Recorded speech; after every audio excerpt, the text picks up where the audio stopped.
Right, here we go. Back again. Back again. Okay? And we have a UK lockdown update and an internet shutdown update and possibly power cuts. Alright? And as ever, a bit of a mixed bag. Okay? Anyway, UK police use drones and roadblocks to enforce lockdown. More confusion over guidelines. More confusion. Okay? And it's saying that a police force has defended using a drone camera to shame people into not driving in a national park. So they're shaming people, right? People should be ashamed now for being outside, it's saying, okay?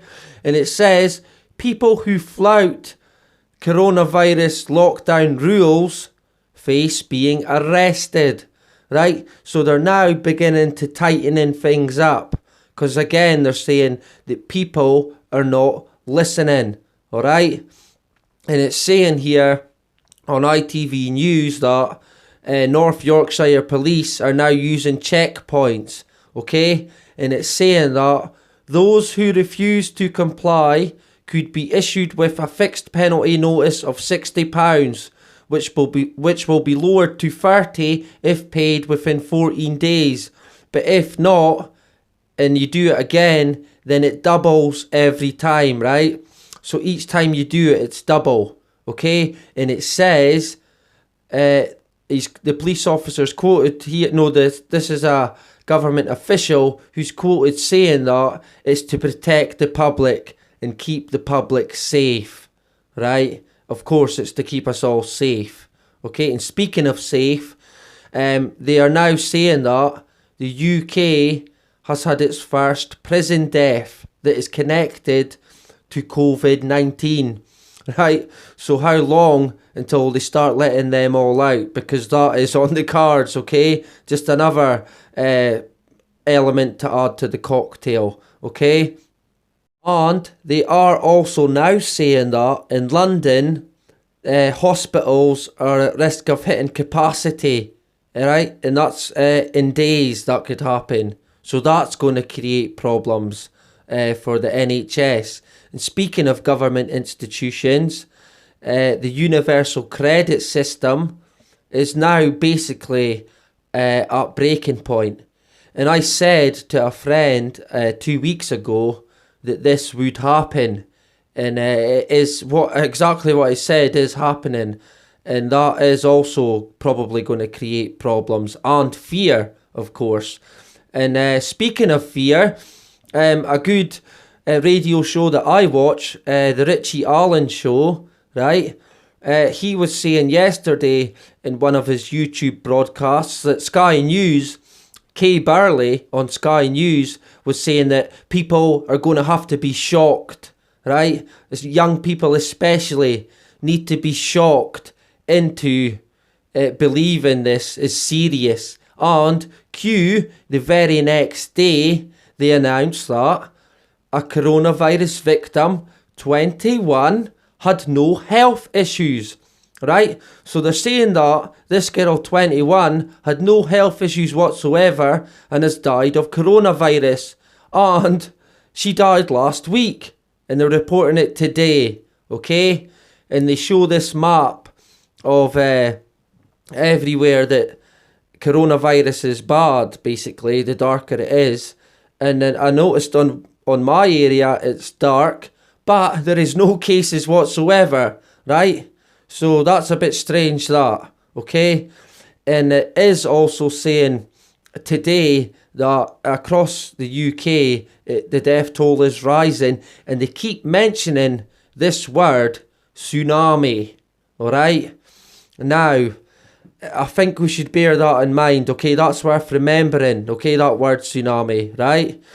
And Netflix, as we said before, have started to slow stuff down, but it went completely down at one point for some people, and it's saying that Netflix went down for an hour for some users, Okay, so Netflix was down.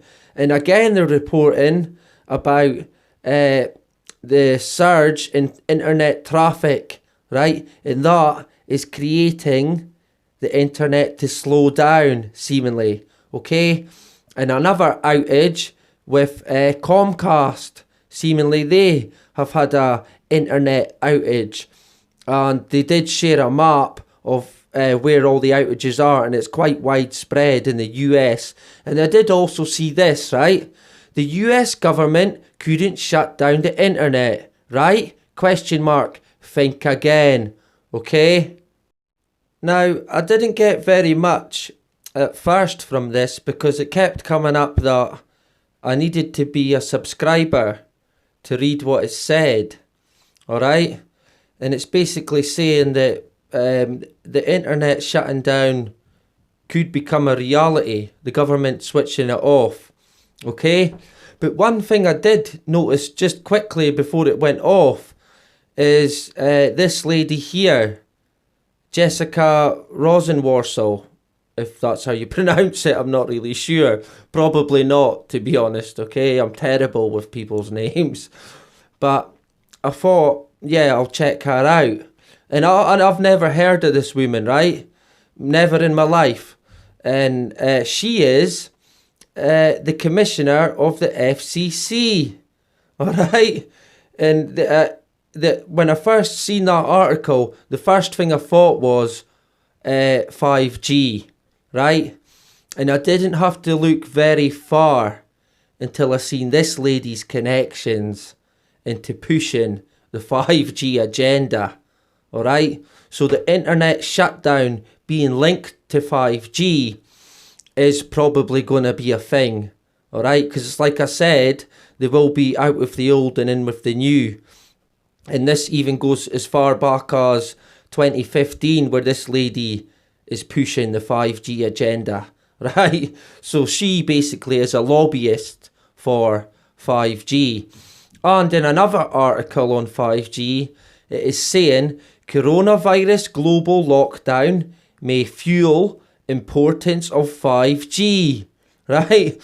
So they're saying now that it's important, 5G is really important now, all right? And it says 5G markets are in test format in various cities in the US and globally, but 5G is not nearly a completed new telecommunications worldwide network yet. That will come in the future. Alright? It will be a quicker, healthier way to communicate with a distance and limit in-person contact. Coronavirus may slow the infrastructure building of 5G, implicating availability and equipment and devices. Right? So, I mean, they're going to be pushing this big time soon by the sounds of that, right? And speaking of outages, the Boston Globe, 24th of March, what are the chances of a widespread power outage during the coronavirus crisis? Question mark. Answer, low. It says it's low, right? Now, it goes on to list 3 reasons why it might happen, right? And it's things like there could be an issue with transmission lines, or they might not be able to get enough liquid natural gas or coal or materials. But number 3, it says, while most power plants are somewhat automated, employees still make them run, right?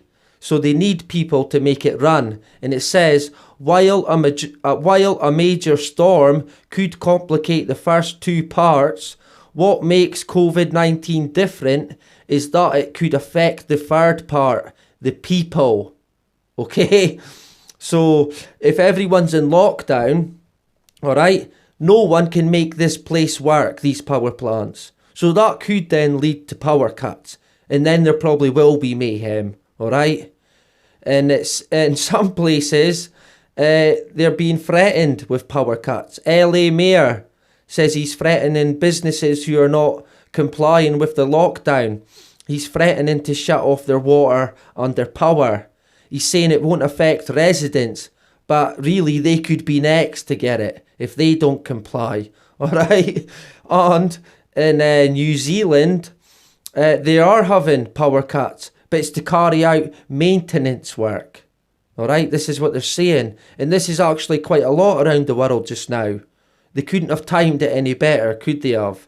And also, it brings me on to this guy here, who is a specialist in his subject. And I've seen it on davidicke.com. And it is Dr. Well, we'll just say Dr. Bacardi, right? We'll call him Dr. Bacardi, because like I said, I'm terrible with names, okay? And this guy was, davidicke.com was reporting about his interview that he done, and I'll link in his YouTube along with Richie Allen's YouTube, but he's saying about lockdowns that they are grotesque, absurd, and very dangerous, alright? And it's going to lead to a lot of trouble, and it's nothing but a spook, the virus, okay? And he says the horrifying impact on world economy threatens the existence of countless people. Okay, so how many people is bankruptcy in this lockdown going to send over the edge, right? And it's saying the consequences of medical care are profound, right? Because they're shutting a lot of things down. I mean, everything is just about getting shut down now. And he says already services to patients who are in need are reduced, operations cancelled, practices empty, hospital personnel dwindling. Alright, so this guy knows what he's on about. Okay, and what is that then going to create? Lots of problems, I'm afraid, especially for people's health. And for some it might just be too much. Alright, and he also says, but we do not realise that 20 or 30 or 40 or 100 patients positive for normal coronavirus are already dying every day, right? So this influenza and people dying of it is nothing new, all right? And it's just basically a normal flu, but the press seem to be making it out something crazy, all right? And they really do have a lot to answer for, okay? They're terrible, the press in the UK, everywhere, really, okay? It's hard to find a good journalist these days, to be honest. And just before I came on to make this, again they're saying that the UK death toll has shot up, and they're saying that over 100 people have died in the UK in less than 24 hours, right? So it's constant scare tactics from the media, all right? And a lot of people are really living in fear at the moment, okay? And it could just get worse. It could get worse, I'm afraid, all right? Anyway, I'll leave it at that just now. And that is about it. Bye-bye.